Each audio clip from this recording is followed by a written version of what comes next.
Good morning students. आज हम discuss करेंगे guided tissue regeneration membrane. Important question जो इस टॉपिक से हैं आप स्क्रीन पर देख सकते हैं। लॉन्ग क्वेश्चन आ सकते हैं, इसमें से शॉर्ट नोट्स आते हैं या वन लाइनर्स आ सकते हैं।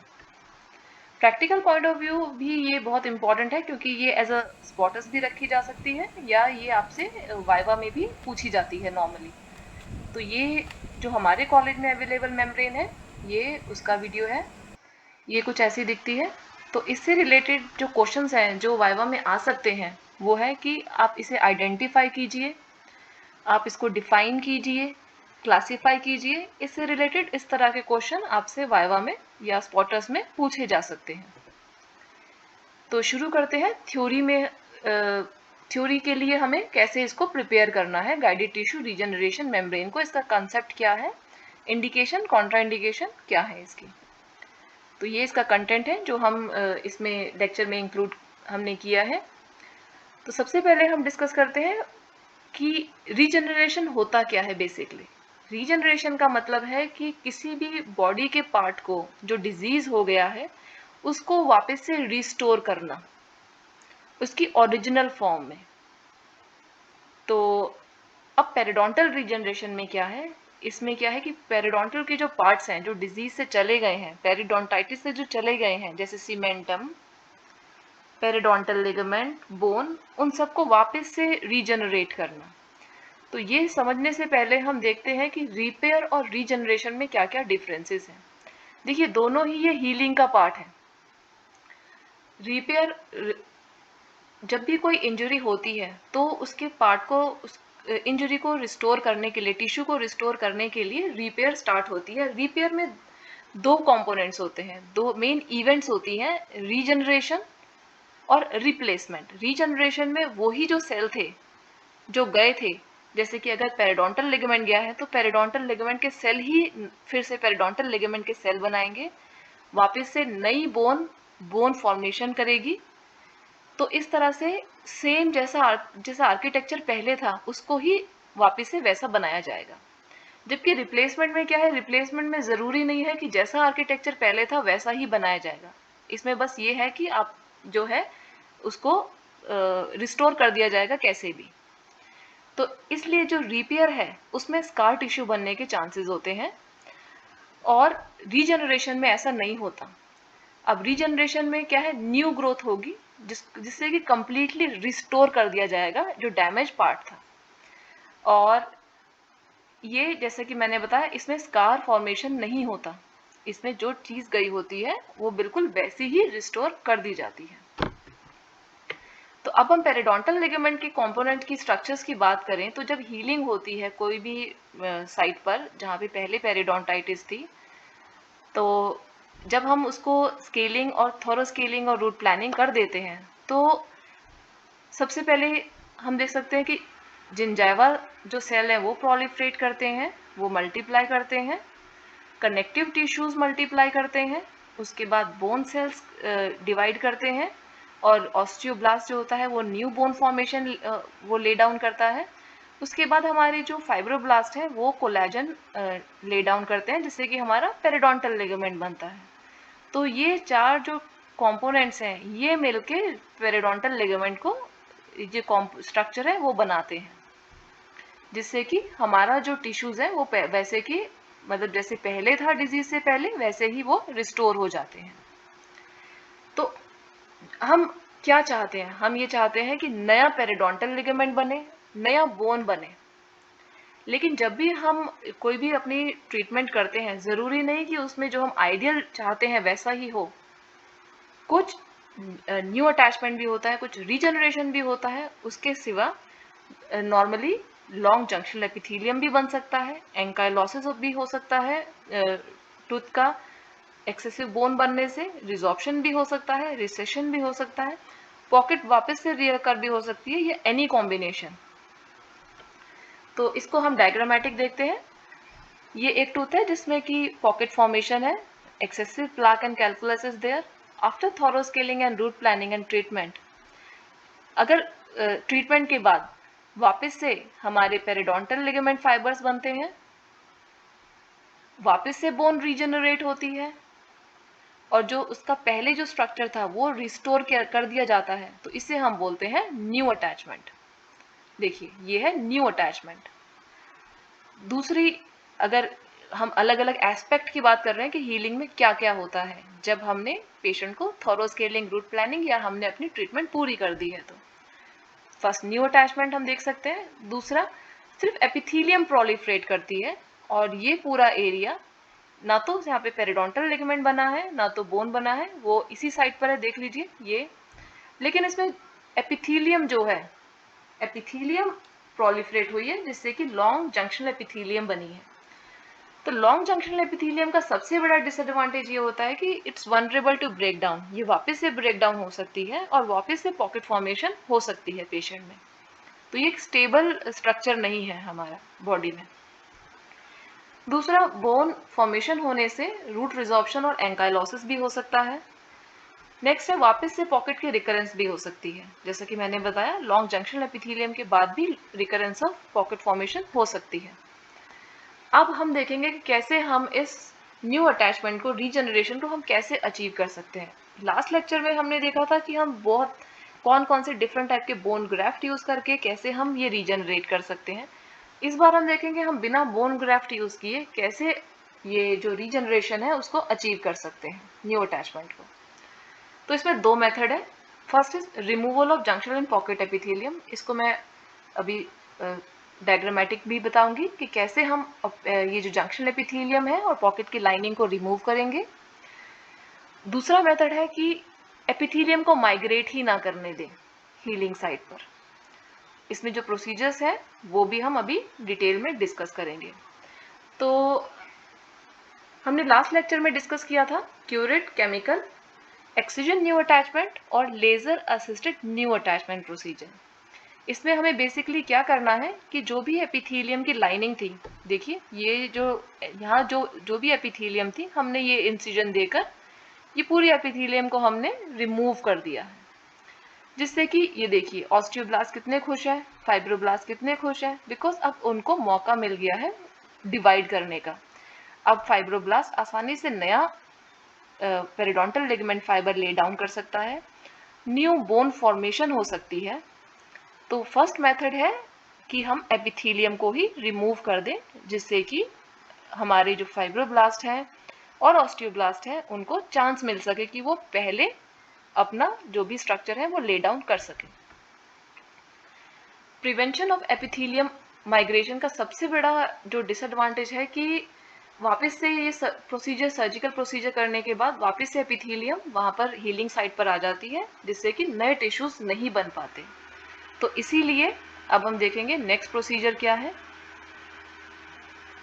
तो अभी हमने देखा कि जैसे हमने जब क्यूरेटाज किया, या तो क्यूरेटाज या केमिकल या लेजर असिस्टेड न्यू अटैचमेंट या ENAP, इसमें हमने एपिथेलियम की मार्जिन को रिमूव किया। लेकिन बहुत बार क्या होता है कि एपिथेलियम की मार्जिन जस्ट बिकॉज कि जो एपिथेलियम के सेल होते हैं उनका बहुत रैपिड रेट होता है सेल डिवीजन का, तो जब भी कोई इंजरी होती है फटाफट से जो एपिथेलियम के सेल हैं वो डिवाइड करते हैं और सबसे पहले वो इंजरी के साइट को कवर कर देते हैं, उसके बाद अंडरलाइन टिश्यूज की रिपेयर होती रहती है। तो जैसा कि अभी मैंने बताया कि एपिथेलियल सेल का प्रोलिफरेशन रेट काफ़ी ज़्यादा होता है, तो ये फटाफट से डिवाइड करके ये यहाँ पर हीलिंग साइट में पहुँच जाते हैं, जिससे कि हमारे फाइब्रोब्लास्ट को और ऑस्टियोब्लास्ट को चांस नहीं मिल पाता after the removal of epithelium.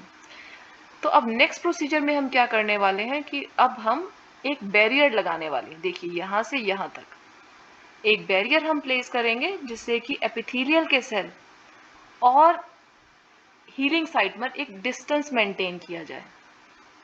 एक बैरियर ऐसा लगा देंगे, एक ऐसी चीज़ लगा देंगे, एक ऐसे जिससे कि इन दोनों के बीच में गैप हो जाए और फाइब्रोब्लास्ट को और ऑस्टियोब्लास्ट को चांस मिल सके कि वो डिवाइड हो, जिससे कि नया पेरिडोंटल लिगामेंट फाइबर बने, नई बोन बने।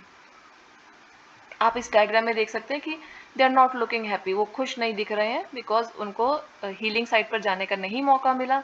Fibroblast is looking very happy and osteoblast is also happy, now they can proliferate easily. तो second is prevention of epithelium migration. तो ये हम कैसे अचीव करेंगे? Coronally advanced flap, guided tissue regeneration membrane and root biomodification से। इस lecture में हम रूट बायोमॉडिफिकेशन नहीं डिस्कस करेंगे, वो हम बाद में कभी डिस्कस करेंगे। तो अब हम देखते हैं कोरोनली एडवांस फ्लैप क्या है। कोरोनली एडवांस फ्लैप में बेसिकली हमें क्या करना है कि इंसिजन देने के बाद हमें डिस्टेंस इंक्रीज कर देना है जिंजाइवा और हीलिंग साइट का। ये देखिए, ये इस पिक्चर में हम आसानी से देख सकते हैं। हमने इंसिजन दिया वर्टिकल, हॉरिजॉन्टल इंसिजन दिया, हमने फ्लैप रेस कर लिया और फ्लैप को हमने, ये जो जिंजाइवल फ्लैप है, हमने इसको थोड़ा सा कोरोनली प्लेस किया। ये देखिए, ये यहाँ पर हो गया है प्लेस, और ये पहले कहाँ पे था? ये यहाँ था, और ये यहाँ से हमने यहाँ ऐसे कर दिया है। तो इसको हमने उसकी जगह से उसको क्राउन की तरफ कोरोनली मूव कर दिया है, इसीलिए इसे कहते हैं कोरोनली एडवांस फ्लैप। कोरोनली यानी क्राउन की तरफ, एडवांस यानी उसकी पोजीशनिंग कर दी गई है, फ्लैप मतलब एक सेक्शन ऑफ जिंजाइवा जो हमने वहां से रेस किया था। अब हम इसका कट सेक्शन देखते हैं कि बेसिकली हो क्या रहा है। तो इसमें देखिए, हमने बीपी ब्लेड से पहले हमने इंसिजन दिया, BP blade and handle use करके हमने इंसिजन दिया। उसके बाद हमने क्या किया कि जिंजाइवा की जो मार्जिन है उसको हमने कोरोनली मूव कर दिया। तो अब ये देखिए, ये जो जिंजाइवा की मार्जिन पहले यहाँ थी, अब हमने उसको क्राउन पे कर दिया, कोरोनली एडवांस कर दिया। ये जो एरो है, यहाँ जिंजाइवा की मार्जिन थी, अब ये हमने यहाँ से यहाँ पर ले गए इसको। इससे क्या हुआ कि यहाँ पे इसको डिस्टेंस इंक्रीज कर दिया, तो इससे अब फाइब्रोब्लास्ट और ऑस्टियोब्लास्ट को चांस मिल गया पहले प्रोलिफरेट करने का। अब फाइब्रोब्लास्ट हमारा पेरिडोंटल लिगामेंट फाइबर बना सकता है, बोन के जो सेल ऑस्टियोब्लास्ट है वो आसानी से बोन बना सकते हैं। तो अभी हमने देखा कोरोनली एडवांस फ्लैप में हम कैसे डिस्टेंस हमने इंक्रीज किया जिससे कि हीलिंग साइट पर हीलिंग हो सके। दूसरा है कि हम एक मेम्ब्रेन डाल दें, एक बैरियर मेम्ब्रेन डाल दें, जिससे कि हीलिंग करने वाले एरिया को आइसोलेट कर सके। अब ये जो कॉन्सेप्ट है उसमें क्या है कि हमें एक बैरियर मेम्ब्रेन लगानी है, और ये कोई भी टाइप की हो सकती है जो अपने आप से ख़त्म हो जाए, डिग्रेड हो जाए, या नहीं ख़त्म हो, जिसको हमें सर्जरी करके दोबारा से निकालनी पड़े। तो ये मेम्ब्रेन हम वहाँ पे डालेंगे फ्लैप रेस करने के बाद, जिससे कि हम बोन और पेरिडोंटल लिगामेंट को आइसोलेट कर सकें टेम्परेरीली जिंजाइवा से, और उनको हील करने का मौका मिल सके। Coming on to the definition. अब डेफिनेशन क्या है? The procedure by which barrier is utilized to exclude epithelium from the root surface। एक ऐसा प्रोसीजर है जिससे कि हम बैरियर यूज करना है, बैरियर यूटिलाइज करेंगे और एपिथेलियम को अलग कर देंगे रूट सरफेस से। और दूसरी डेफिनेशन इसकी है 1996 में जो दी गई थी, world workshop in periodontics defined GTR as procedure attempting to regenerate lost periodontal structure through differential tissue response। differential tissue response अगर होगा तो जैसे अगर जिंजाइवा को हमने एक्सक्लूड कर दिया तो पेरिडोंटल लिगामेंट को और फाइब्रोब्लास्ट को मौका मिल सकेगा प्रोलिफरेट करने का। बायोलॉजिकल कॉन्सेप्ट, इसका जो कॉन्सेप्ट है वो मेल्चर ने दिया था 1976 में, और मेल्चर ने अपने इस कॉन्सेप्ट में ये बोला था कि सिर्फ periodontal ligament cell they have the potential for regeneration, कि सिर्फ पेरिडोंटल लिगामेंट सेल में ही पोटेंशियल होता है रीजनरेट करने का। तो अगर हम एक बैरियर डाल दें और जिंजाइवल एपिथेलियम को हीलिंग साइट से अलग कर दें, तो हीलिंग साइट में पेरिडोंटल लिगामेंट सेल को मौका मिलेगा रीजनरेट करने का। मेल्चर ने 1976 में ये कंसेप्ट दिया। उसके बाद नाइमन ने ये कंसेप्ट पे वर्क किया और एक मेम्ब्रेन उसने प्लेस करी। First membrane to be he was first investigated to try the barrier membrane in human in 1982। तो पहले ह्यूमन पे जो स्टडी की गई वो 1982 में की गई, और उसी साल 1982 में पहली EPTFE मेम्ब्रेन इंट्रोड्यूस मार्केट में हो गई। और ये जो टर्मिनोलॉजी है, ये GTR, ये गॉटलो, G से गॉटलो, G से GTR ने ये मेम्ब्रेन इंट्रोड्यूस की थी। अब हम बात करेंगे indications of guided tissue regeneration membrane. narrow 2 to 3 wall defect, grade 2 furcation, ridge augmentation, root coverage, osseous fill around immediate implant placement, repair of osseous defect around failing implant, repair of apicectomy defect. अब हम ये सारे indications को individually discuss करते हैं। सबसे पहले हम बात करेंगे नैरो 2 to 3 वॉल डिफेक्ट की। अगर कोई ऑशियस डिफेक्ट है अराउंड अ टूथ, कोई भी ऑशियस डिफेक्ट है, बोनी डिफेक्ट है और 2 to 3 वॉल डिफेक्ट है, तो हम उसमें बोन ग्राफ्ट करने के बाद हम अपना GTR मेम्ब्रेन प्लेस कर सकते हैं। और जैसा कि हमने बार बार बताया, तो इससे एपिथेलियम एक्सक्लूड होगी और बोन के सेल्स और पेरिडोंटल लिगामेंट सेल को चांस मिलेगा प्रोलिफरेट करने का। ग्रेड 2 फर्केशन इन्वॉल्वमेंट है तो भी हम guided tissue regeneration membrane use कर सकते हैं और बोन ग्राफ्ट के साथ भी हम इसको यूज कर सकते हैं। पहले हम बोन ग्राफ्ट डालें, उसके बाद मेम्ब्रेन लगाएं, ऐसा भी हम कर सकते हैं। अब हम बात करते हैं रिज ऑगमेंटेशन की। तो जैसा कि हम ये स्लाइड में देख सकते हैं, एक थिन और एट्रोफिक रिज है। तो हमने इंसिजन दिया, इंसिजन देने के बाद हमने सबसे पहले डीकॉर्टिकेशन किया। ये देखिए, हमने होल किए बोन में जिससे कि ब्लीडिंग इंट्रोड्यूस हो जाए। इसके बाद इसमें बोन ग्राफ्ट डाला जाएगा और ब्लीडिंग होने की वजह से इसमें ज़्यादा जल्दी हीलिंग होगी इसकी। उसके बाद बोन ग्राफ्ट के बाद ये जो ग्रीन कलर की है, ये शो की गई है गाइडेड टिश्यू रीजनरेशन मेम्ब्रेन, इसको रखा जाएगा उस जगह पर। तो ये बोन ग्राफ्ट है, ये मेम्ब्रेन है। तो ये जो सारा प्रोसीजर है इसे बोलते हैं GBR, गाइडेड बोन रीजनरेशन। तो बोन को गाइड किया जा रहा है कि कैसे कैसे रीजनरेट होना है। नेक्स्ट है रूट कवरेज। ये एक रिसेशन का एग्जाम्पल है। ये जो रिसेशन वाला एरिया है, फ्लैप रेज करने के बाद यहाँ पर भी मेम्ब्रेन लगाई जा सकती है और इसके भी बहुत अच्छे रिजल्ट देखने को मिलते हैं। Repair of osseous defect around failing implant. अगर कोई इम्प्लांट साइट है जहाँ पर कोई ऑशियस डिफेक्ट है, वहाँ पर भी हम बोन ग्राफ्ट के साथ इसको मेम्ब्रेन को यूज कर सकते हैं। Repair of apicectomy defect. अगर कोई एपेक्स पे कोई पैथोलॉजी है और उसका रिसेक्शन किया गया है, तो वहाँ पर भी हम बोन ग्राफ्ट के साथ GTR को यूज कर सकते हैं। कॉन्ट्राइंडिकेशन। जनरल कॉन्ट्राइंडिकेशन इसकी वही है जो और अदर सर्जरीज में होती है। अनकंट्रोल्ड डायबिटीज या हॉरिजॉन्टल बोन लॉस हो, वहाँ पर भी ये कॉन्ट्राइंडिकेटेड है। ग्रेड 3 और ग्रेड 4 फर्केशन में भी, जहाँ पर आसानी से एक्सेस नहीं होती वर्क करने की। और दूसरा, जो भी टीथ मोबाइल होते हैं, रीजनरेशन वहीं पे अटेम्प्ट की जा सकती है जो जहाँ पर फर्म टीथ हो।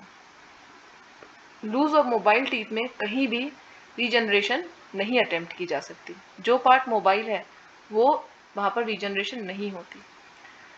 Advance defect. अगर एडवांस डिफेक्ट है तो सेम, अगर बहुत ज़्यादा पेरिडोंटल लिगामेंट गया हुआ है, टूथ मोबाइल है। मल्टीपल डिफेक्ट्स हैं। अटैच जिंजाइवा नहीं है जो GTR को कवर कर सके। अगर अटैच जिंजाइवा नहीं है जो GTR को कवर कर सके, इसका मतलब अगर GTR एक्सपोज रहेगी ओरल कैविटी में, सलाइवा के टच में रहेगी, तो इन्फेक्शन उसमें वापस से होगा और वहाँ पर रीजनरेशन नहीं होगा। Advance mobility of teeth. Factor affecting the outcome of GTR। Defect factor, poor plaque control, अगर पेशेंट स्मोक करता है, अगर ऑक्लूजल ट्रॉमा है, एग्रेसिव टूथ ब्रशिंग हैबिट्स है, inadequate zone of keratinised tissue है। तो अगर अटैच जिंजाइवा नहीं है उसको कवर करने के लिए और GTR एक्सपोज रह जाती है, उससे इन्फेक्शन होगा और रीजनरेशन नहीं अचीव हो पाएगा। बैरियर इंडिपेंडेंट फैक्टर्स कौन कौन से हैं? इनएडिक्वेट टिश्यू थिकनेस, टिश्यू की थिकनेस प्रॉपर नहीं है, जिससे कि कवर करने के बाद भी अगर थिन है तो चांसेस है कि वो एक्सपोज हो जाए। अगर प्रॉपर इंसिजन नहीं है या ट्रोमैटिक फ्लैप की मैनेजमेंट की गई है या बहुत ज़्यादा सर्जिकल टाइम लगा है। इनएडिक्वेट flap closer and loss of wound stability. Barrier dependent factor कौन कौन से हैं? इनएडिक्वेट अडेप्टेशन, अगर हमने अडेप्टेशन सही से नहीं करी है तो। Non sterile technique, instability of barrier against root, premature exposure of barrier, जैसे कि मैंने बार बार बताया है इसमें कि अगर वो एक्सपोज हो जाता है तो मेम्ब्रेन ओरल कैविटी में, या प्रीमेच्योर लॉस और डिग्रेडेशन ऑफ बैरियर, तो भी रीजनरेशन नहीं होगी। Important criteria in the design of GTR। अब GTR मेम्ब्रेन को रिजल्ट अच्छा देने के लिए कुछ इंपॉर्टेंट क्राइटेरिया है जो उसको फुलफिल करना चाहिए। तो सबसे पहला है बायोकम्पैटिबल। ये सारे फैक्टर हम इंडिविजुअली डिस्कस करेंगे कि इनका मतलब क्या है बेसिकली। सबसे पहले biocompatible, cell occlusiveness, tissue integration, space making and clinical manageability. Biocompatible means वो आसानी से टिश्यूज के साथ इंटीग्रेट हो जाए और हीलिंग हो जाए अच्छे से और डिफेक्ट हील हो जाए। स्पेस मेंटेनेंस, जैसा कि हम इस डायग्राम में देख सकते हैं कि स्पेस ये जो स्पेस है अंडरलाइन स्पेस को वो मेंटेन कर सके, ऐसा ना हो कि ये मेम्ब्रेन थोड़े टाइम के बाद कोलैप्स हो जाए। तो स्पेस मेंटेनेंस, जैसा कि मैंने लिखा भी है कि ये वाइवा क्वेश्चन है, ये वाइवा में पूछा जाता है और ये वन लाइनर में भी पूछा जाता है। स्पेस मेंटेनेंस, इसका मतलब ये अंडरलाइन स्पेस को मेंटेन कर सके। पेरिडोंटल लिगामेंट और बोन का जो स्पेस है, हीलिंग साइट है, उस स्पेस को मेंटेन कर सके। ऑक्लूसिवनेस का मतलब है कि ये एपिथेलियल सेल को तो प्रोलिफरेट ना होने दे, उसके साथ जो हमारी मेम्ब्रेन है उसमें जो पोरोसिटीज है, जो पोरस स्ट्रक्चर है, वो टिश्यू के जो फ्लूइड है या ऑक्सीजन है उसको easily in and out move करने दे। तो ये देखिए, ये जो ऑक्सीजन के लिए जो साइट है, ये allow oxygen and fluid to move in and out of the defect. Easy handling होनी एक अच्छी प्रॉपर्टी है उसकी, बहुत ज़्यादा स्टिफ नहीं होनी चाहिए, बहुत ज़्यादा मेलिएबल सॉफ्ट भी नहीं होनी चाहिए कि हम वर्क ही नहीं कर सके। Coming on to the classification, non resolvable and resolvable, as the name suggest, non resolvable. Non resolvable का मतलब है कि जो रिजॉल्व नहीं हो। इसके एग्जाम्पल है EPTFE, देखिए पॉलीटेट्राफ्लोरोइथिलीन, लेकिन इसमें है एक्सपैंडेड पॉलीटेट्राफ्लोरोइथिलीन, जैसे कि Goretex membrane, high density polytetrafluoroethylene, titanium mesh, titanium reinforce mesh, polytetrafluoroethylene. तो जो non resorbable as a name suggest, ये रिजॉर्व नहीं होंगी, जैसे कि टाइटेनियम मैश, ये टाइटेनियम जो मेटल है उसका मैश है, तो जो हम डिफेक्ट में रखेंगे ये वैसा का वैसा ही रहेगा। और हम सर्जरी करके जब इसको डिफेक्ट साइट पे इंट्रोड्यूस करेंगे तो आफ्टर सम टाइम जो हमें फिर ये सर्जिकल साइट से रिमूव भी करना होगा। दैट मीन्स इसमें 2 सर्जिकल हमें प्रोसीजर्स करने पड़ेंगे। दूसरे हैं रिजॉर्वेबल, दैट मीन्स वो अपने आप टिश्यू में इंटीग्रेट हो जाएंगे, रिजॉल्व हो जाएंगे over period of time. Next classification of GTR as proposed by Gottlob, generation, first, second and third generation. देखिए फर्स्ट जनरेशन में सेम वही है, रिजॉल्व, जो नॉन रिजॉल्वेबल मेम्ब्रेन है इसमें जो भी मेम्ब्रेन है वो रिजॉल्व नहीं होंगी। सेकेंड जनरेशन में रिजॉल्वेबल मेम्ब्रेन आएंगी और थर्ड जनरेशन में मेम्ब्रेन आएंगी विद एडिड ग्रोथ फैक्टर्स। उसमें कुछ ग्रोथ फैक्टर या ऐसे कंपोनेंट ऐड किए जाएंगे जिससे हीलिंग काफ़ी फास्ट हो, ये हम अभी डिस्कस करेंगे। तो ये इसका फ्लो चार्ट है। सबसे पहले हम बात करेंगे नॉन रिजॉल्वेबल मेम्ब्रेन की। तो नॉन रिजॉल्वेबल मेम्ब्रेन में जैसे कि हमने बताया टाइटेनियम मैश, पॉलीटेट्राफ्लोरोइथिलीन, EPTFE एक्सटेंडेड। अब ये एक्सटेंडेड जो है इसमें जो पोरोसिटी होती है वो बहुत कंट्रोल्ड होती है, ये हाइड्रोफोबिक होता है, ये जो मटेरियल होता है ये केमिकली इनर्ट और बायोकम्पैटिबल होता है, और इसी वजह से ये, सबसे पहले हम बात करते हैं कि सेल्यूलोज की। जो सेल्यूलोज होता है, सेल्यूलोज कहाँ से मिलता है? सेल्यूलोज होता है प्लांट का। Cellulose is a insoluble substance which is the main constituent of plant cell wall. तो ये बेसिकली एक वेजिटेबल फाइबर है, ये इनसॉल्युबल सब्सटेंस है जो वेजिटेबल में से मिलता है। और ये जो सेल्यूलोज फाइबर है जो कि इनसॉल्युबल है, इसकी शीट्स बना के हम एज अ GTR मेम्ब्रेन को यूज करें। दूसरा, जैसे कि मैंने बताया पॉलीटेट्राफ्लोरोइथिलीन, जो कि बहुत यूजफुल मटेरियल है, उसको यूज किया जाता है, लेकिन जो मेडिकल ग्रेड का जो हम यूज करते हैं उसे बोलते हैं expanded polytetrafluoroethylene. It is known as expanded polytetrafluoroethylene. तो ये बायोकम्पैटिबल मटेरियल है, केमिकली इनर्ट है, इसीलिए इसको बॉडी में जब इम्प्लांट किया जाता है तो ये टिश्यू फ्लूइड्स के साथ बहुत इजीली टिश्यू बॉडी की जो हीलिंग है उसको बहुत वो करता है, प्रमोट करता है। और इसी वजह से ये वास्कुलर ग्राफ्ट में, कार्डियोवास्कुलर प्रोस्थेसिस में, हर्निया रिपेयर में, ऑर्थोपेडिक में, neurological and other general surgical procedure में यूज़ किया जाता है। तो इसी EPTFE मेम्ब्रेन को हम as a guided tissue regeneration membrane की तरह यूज़ करते हैं। अब इसकी अलग अलग अकॉर्डिंग टू द शेप्स अलग अलग फॉर्म में आता है। ये सिंगल टूथ फॉर्म है, ये देखिए ये सिंगल टूथ फॉर्म है, और ये सिंगल टूथ वाइड फॉर्म है, ये रैप अराउंड है, और ये इंटरडेंटल एरिया के लिए है। तो इस तरह से सेल्यूलोज जो कि प्लांट का फाइबर है, इसको हम यूज करते हैं in the form of sheets as a GTR और पॉलीटेट्राफ्लोरोएथिलीन मेम्ब्रेन। तो अभी जैसे मैंने सेल्यूलोज की बात बोली, तो सबसे कॉमन सेल्यूलोज जो हम यूज करते हैं डे टू डे लाइफ में, क्या है वो सेल्यूलोज? वो सेल्यूलोज है पेपर। जो भी पेपर होता है वो सेल्यूलोज और प्लांट के स्टार्च से बनता है, और इसी सेल्यूलोज को हम एज अ GTR मेम्ब्रेन के फॉर्म में यूज करते हैं।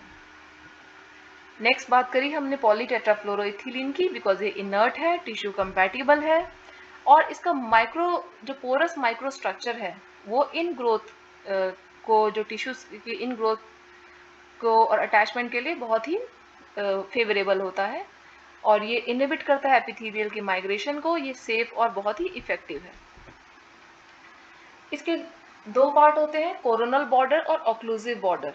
जो कोरोनल है उसका ओपन माइक्रोस्ट्रक्चर कॉलर है, और ये जो एपिथेलियल की जो ग्रोथ है उसको स्टॉप करता है। इस फिनोमेना को बोलते हैं कॉन्टैक्ट इनहिबिशन।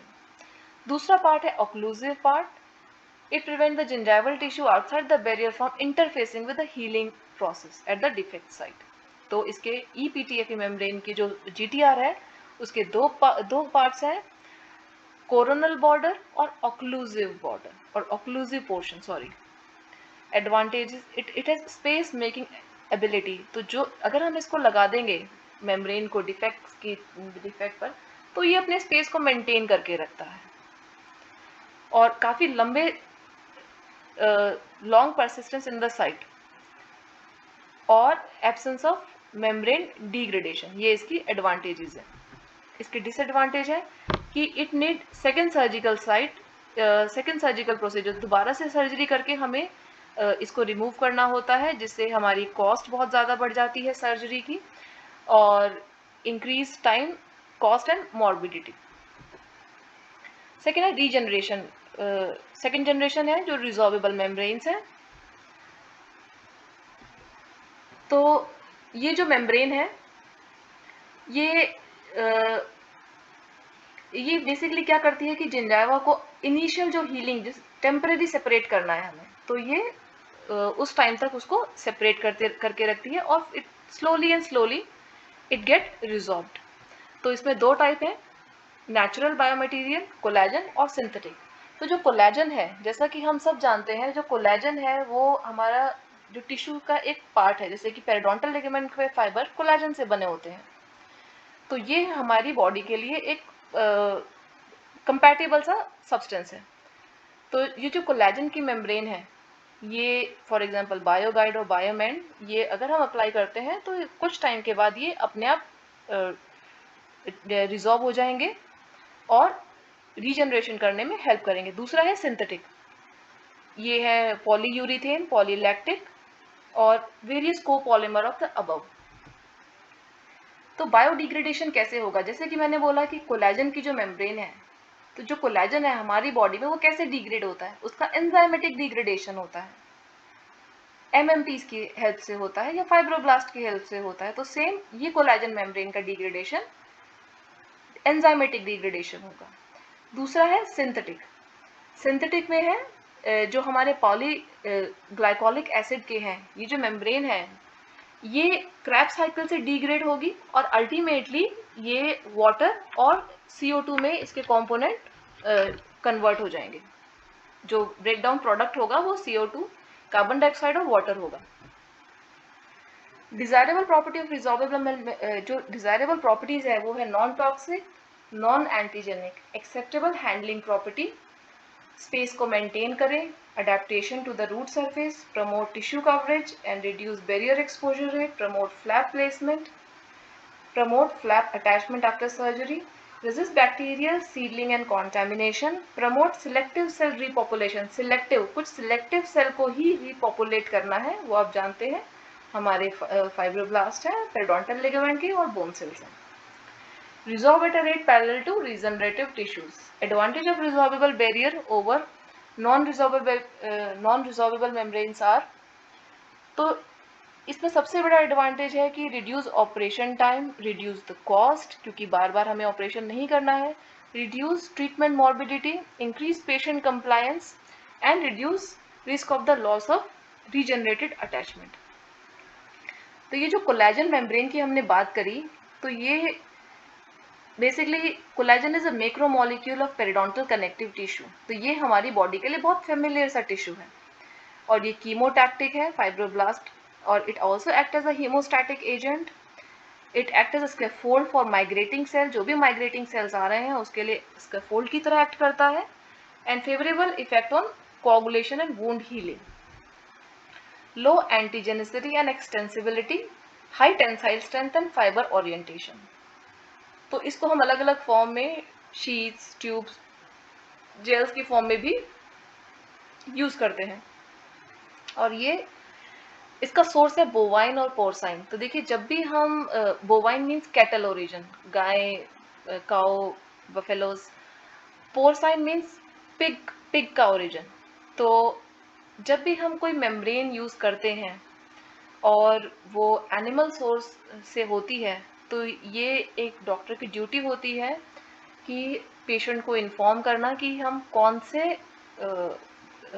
ये जो मेम्ब्रेन है कहाँ से उसका ओरिजिन हुआ है, क्या वो सिंथेटिक है, क्या वो बोवाइन है या वो पोर्साइन है, क्योंकि वो ये सब बातें बहुत बार रिलीजन से भी जुड़ी होती हैं. तो हमें ये पेशेंट को बताना ज़रूरी होता है कि ये इसका ओरिजिन कहाँ से हुआ है. तो ये जो कोलेजन की मेम्ब्रेन है ये बोवाइन या पोर्साइन ओरिजिन होता है. टाइप 1 कोलेजन होता है इसमें नॉर्मली, और ये 20 to 21 डेज में एंजाइमेटिक डिग्रेडेशन से डिग्रेड हो जाती है. और जो क्रॉस लिंकिंग ऑफ कोलेजन है उसको क्रॉस लिंक किया जाता है by physical like gamma and ultraviolet radiation, और by chemical like formaldehyde. And ये क्रॉस लिंकिंग इसलिए की जाती है कि जो उसकी एंटीजेनिसिटी है वो रिड्यूस की जा सके और उसका जो रिजॉर्प्शन का टाइम है वो इंक्रीज किया जा सके. तो अभी हमने बात की कोलेजन मेम्ब्रेन की, कहाँ से आती है, बोवाइन और पोर्साइन है, कितने टाइम में वो डिग्रेड हो जाएगी. नेक्स्ट है पॉलीलैक्टिक. तो ये जो बायो रिजॉर्बेबल मेम्ब्रेन है, ये जो फर्स्ट जो पॉलीलैक्टिक की फूड एंड ड्रग एडमिनिस्ट्रेशन वालों ने जो पहली जो अप्रूव की थी वो थी गाइडर. तो ये मल्टी लेयर मैट्रिक्स होती है जो कि इस तरह से डिज़ाइन की जाती है, इसमें पोरोसिटीज होती हैं जिससे कि ये कनेक्टिव टिश्यू की ग्रोथ को फेवर करे. तो इसके अंदर PLA increase the strength, polylactic acid and polyglycolide. तो जो उसके अंदर पॉलीग्लाइकोलाइड है उससे स्ट्रेंथ मिलती है और पॉलीग्लाइकोलिक एसिड से उसकी हैंडलिंग प्रॉपर्टीज होती हैं. बहुत सारी ये मार्केट में अवेलेबल है, गाइडोर, वाइक्रल, एट्रिसॉर्ब, रिजोल्यूट एंड एपिगाइड. डिग्रेडेशन जैसा कि हमने अभी देखा कि 30 to 60 डेज में होता है. Degradation takes place by Krebs cycle और ये मेम्ब्रेन CO2 और H2O में कन्वर्ट हो जाती है. तो commercially available form is Guidor. तो इसका सबसे बड़ा जो एडवांटेज है कि ये it is available with attach suture. इसके साथ सूचर ऑलरेडी अटैच आता है. ये हाइड्रोफोबिक है एंड इट इज बाइलेयर्ड स्ट्रक्चर. जो बाहर का जो स्ट्रक्चर है, आउटर लेयर है, उसमें रेक्टेंगल परफोरेशन है और इंटरनल स्ट्रक्चर है उसमें स्मॉल सर्कुलर परफोरेशन है. और ये it will be degraded over a period of 3 month. दूसरी है वाइक्रल. तो इसमें लार्ज पोर साइज है with better handling properties, available है वोवन और नेटेड, और it will degrade over the period of 3 to 12 week. Atrisorb, it is a polymer of lactic acid. तो सबसे बेस्ट एडवांटेज एट्रिसॉर्ब का ये है कि ये एक सॉल्यूशन फॉर्म में सिरिंज में अवेलेबल होता है, एक्वस सॉल्यूशन में है ये अवेलेबल होता है. तो फ्लैप रेज करके थोरली स्केलिंग और रूट प्लानिंग क्यूरेट करके उस एरिया को फ्लैप रेज करने के बाद थोरो स्केलिंग और रूट प्लानिंग करने के बाद डिफेक्ट को अच्छे से डिब्राइट करने के बाद फिर हम इसे इंजेक्शन से वहाँ पर इंजेक्ट करते हैं, और इसीलिए हमें इसमें कोई सूचरिंग की ज़रूरत नहीं होती. It can be easily trim and adapted to the defect. Next is medical grade calcium sulphate. जैसा कि हम सब जानते हैं प्लास्टर ऑफ पेरिस सबसे ज़्यादा यूज़ होने वाला एक मटेरियल होता है डेंटिस्ट्री में. तो ये मेडिकल ग्रेड का प्लास्टर ऑफ पेरिस या कैल्शियम सल्फेट है जिसको हम एज अ मेम्ब्रेन की तरह यूज़ करते हैं. एक सबसे अच्छा एडवांटेज ये है कि इसमें कैल्शियम भी इससे कैल्शियम जो निकलता है वो हीलिंग के लिए बहुत हमारा अच्छा रहता है. मिनरलाइजेशन प्रोसेस में हेल्प होती है जो बोन बन रही होती है, और ये मार्केट में अवेलेबल है in the name of capset. Next is acellular dermal allograft. तो जो कैडेवर्स होते हैं उसमें से जो टिश्यूज होते हैं वो निकाले जाते हैं और ये इजीली टिश्यू बैंक में अवेलेबल होते हैं, और ये जो टिश्यूज होते हैं वो डी एपिथेलाइज होते हैं जिससे कि ग्राफ्ट रिजेक्शन का खतरा कम हो.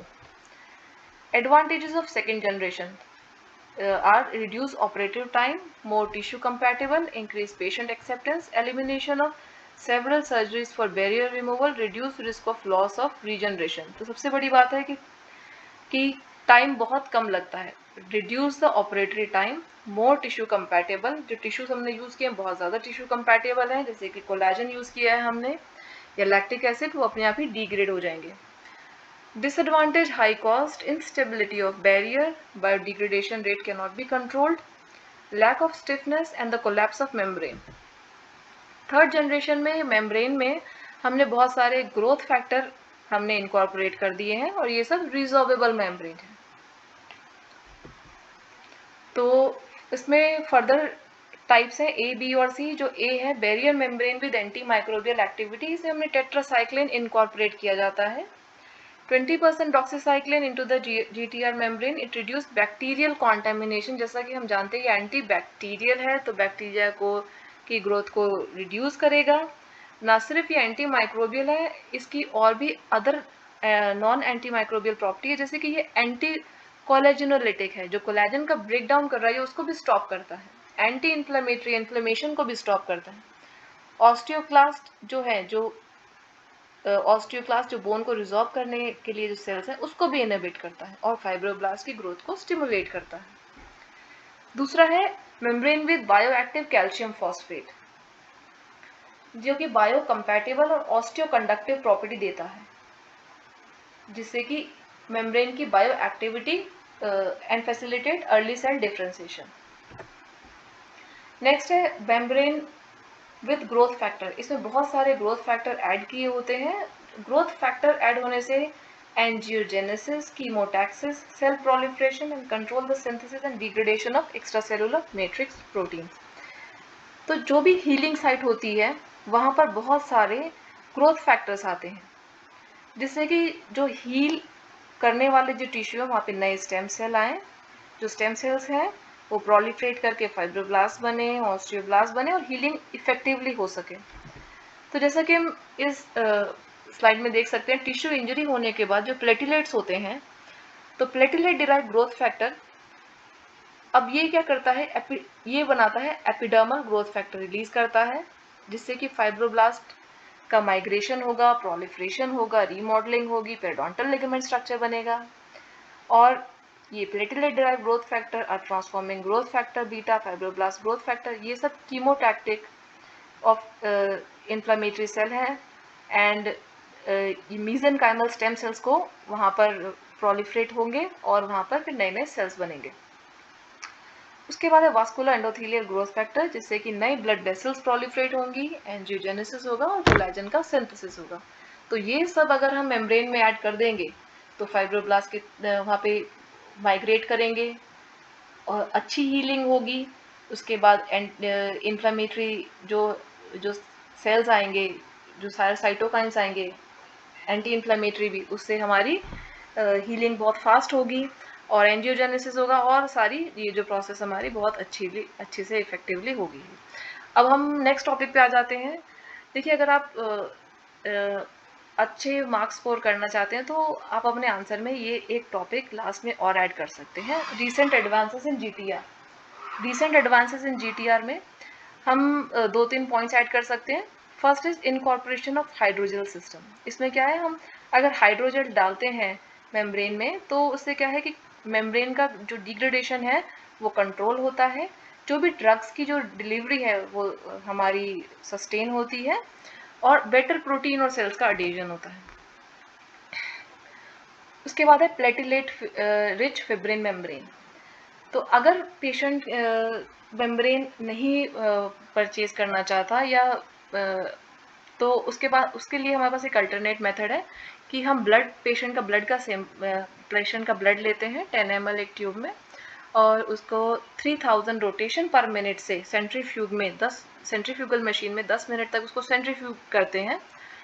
तो ये जो ब्लड हमने लिया था ये 3 लेयर में डिवाइड हो जाएगा।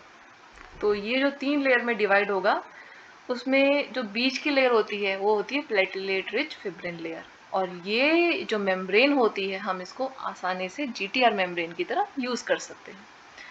तो इसके सबसे बड़ा एडवांटेज ये है कि कोई ग्राफ्ट रिजेक्शन का खतरा नहीं है, एक्स्ट्रा कॉस्ट नहीं पड़ती है, और इसके अंदर प्लेटिलेट होता है तो हीलिंग बहुत फास्ट होगी, जो प्लेटिलेट जो कंपोनेंट है। Last is clinical procedure of GTR. अब हमें कैसे प्रोसीजर करना है, तो सबसे पहले will raise the mucoperiosteal flap, debride the osseous defect, trim the membrane. जो मेम्ब्रेन हम उस डिफेक्ट के हिसाब से चुनेंगे वो हम हमेशा डिफेक्ट से थोड़ी ज़्यादा बड़ी रखेंगे। ऐसा नहीं होना चाहिए वो डिफेक्ट में कोलैप्स कर जाए, तो जो भी डिफेक्ट होगा ऑशियस डिफेक्ट उससे 2 to 3 मिलीमीटर हम उसको ज़्यादा रखेंगे। और उसके will suture the membrane in a sling suture, या तो मेम्ब्रेन में जैसा कि मैंने बताया कुछ मेम्ब्रेन में ऑलरेडी सूचर के साथ अवेलेबल होती है, नहीं तो हम स्लिंग सूचर के साथ उसको टूथ पे सिक्योर कर देंगे। उसके बाद हम कोरोनली पोजीशन फ्लैप करेंगे। क्यों, वो आप आंसर जानते हैं, हमने क्यों उसे कोरोनली एडवांस किया है। 4 to 6 week later membrane is expose that can be remove by gentle touch. और एक इम्पॉर्टेंट बात यह है कि हमें इसमें पेरिडोंटल पैक नहीं देना होता। पेरिडोंटल पैक जीटीआर में कॉन्ट्राइंडिकेटेड होता है, क्योंकि जिससे कि अगर हमने पैक दिया तो उससे वो ऐसा ना हो डिफेक्ट में कोलैप्स कर जाए। तो ये एक उसका स्लाइड है जिसमें कि आप देख सकते हैं, पहले इंसिजन देना है हमें, डिफेक्ट को थोरोली डिब्राइड करना है, उसके बाद हमें अगर बोन ग्राफ्ट है तो बोन ग्राफ्ट डाल सकते हैं, फिर ऊपर जीटीआर मेम्ब्रेन हमने लगा दी है, उसके बाद फ्लैप को सूचर कर दिया है। तो ये सर्जिकल जो प्रोसीजर था उसकी स्लाइड्स हैं। अब हम प्रैक्टिकल की बात करते हैं। तो ये मेम्ब्रेन जैसे कि मैंने बताया था हमारे कॉलेज में ये मेम्ब्रेन अवेलेबल है, और ये नॉर्मली एज अ स्पॉटर रखी जाती है या ये वाइवा में पूछी जाती है, तो आप इसे इजीली आइडेंटिफाई कर सकते हैं। तो अगर क्वेश्चन ऐसे होंगे कि आपको ये आप पूछेंगे एग्जामिनर की व्हाट इज दिस, आपको आंसर करना होगा this is guided tissue regeneration membrane. उसके बाद वो आपसे पूछ सकते हैं कि इसकी डेफिनेशन क्या है, वो मैं आपको डिस्कस कर चुकी हूँ, क्लासिफिकेशन, इंडिकेशन।